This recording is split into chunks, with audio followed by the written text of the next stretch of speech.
न मन्त्रं न यन्त्रं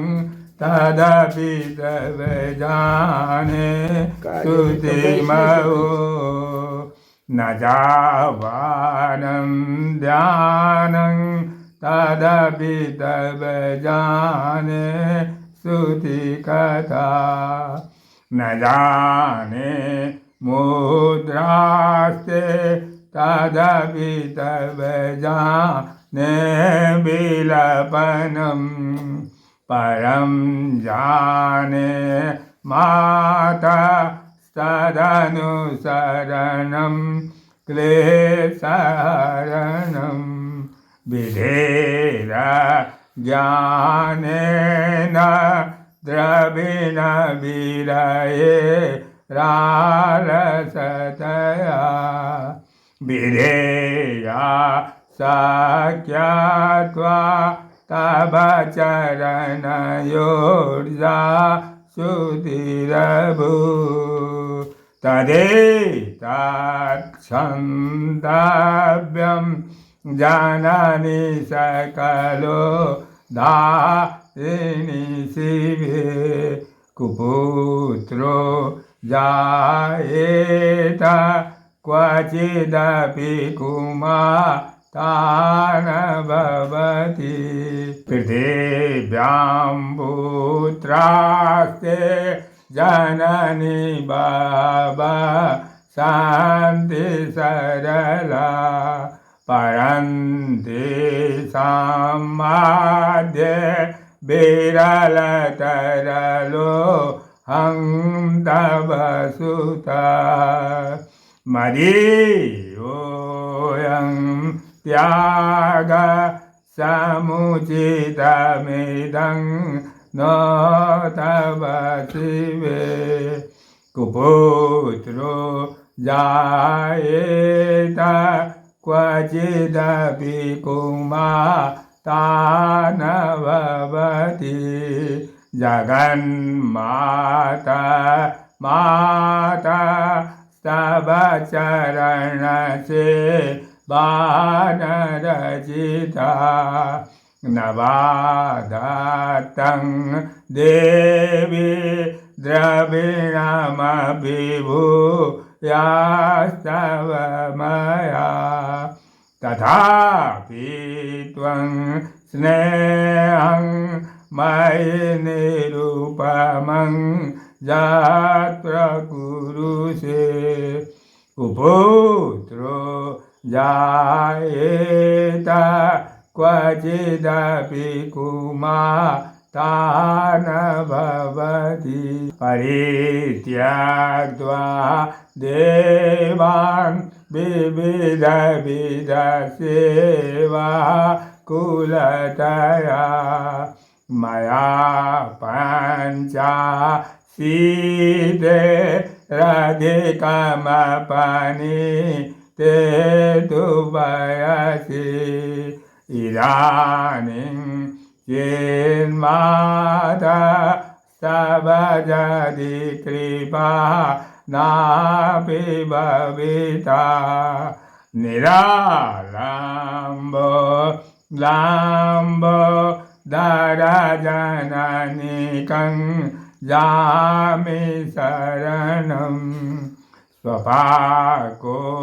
जल्पाको भवति मधुपा कोपमगिरा निरातङ्को राङ्को विहरति चिरं कोटिकनकै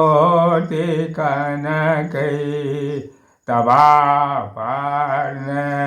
कारण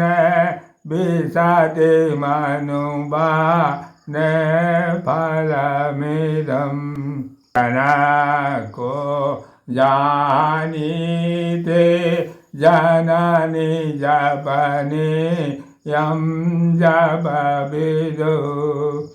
चिदाभस्मा लेपो गरलमसनं दिक्पटधरो जटाधारी कान्धे भुजगपति हरे पशुपति कपाली भूतेषु भजति जगदीशैकपदवीं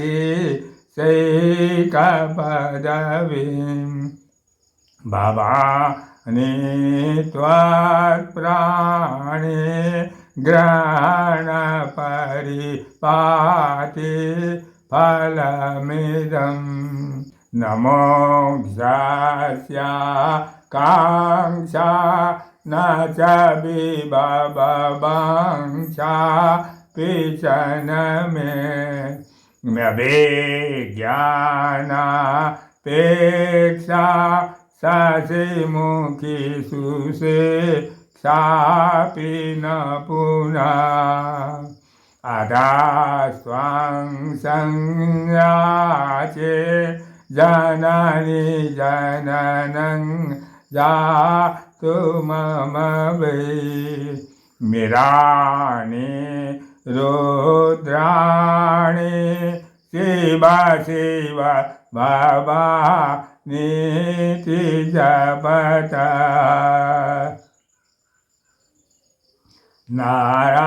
नारादिदासि विधिना विविध प्रचारे किं रुक्षिचिन्तनपरे न कृतं भजोवि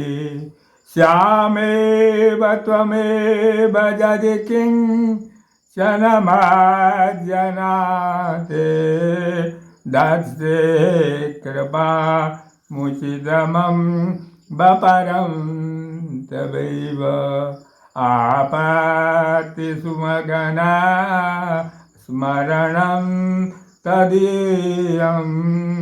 करोमि दुर्गे करुणानिवेशि नैतच्छठत्वं नमुभावयेता क्षुधा तिकार्दा जननीं स्मरन्ति जगदम्ब विचित्रमत्र किं परिपूर्णा करुणास्ति चेन्मयी अपराधपरम्पराभृतं नहि माता समुपेक्षते सुदं मत्समपादके नास्ति पापघ्नत्वत्समानैः एवं ज्ञात्वा महादेव यथा योग्यं तथा कुरु यथा योग्यं तथा कुरु।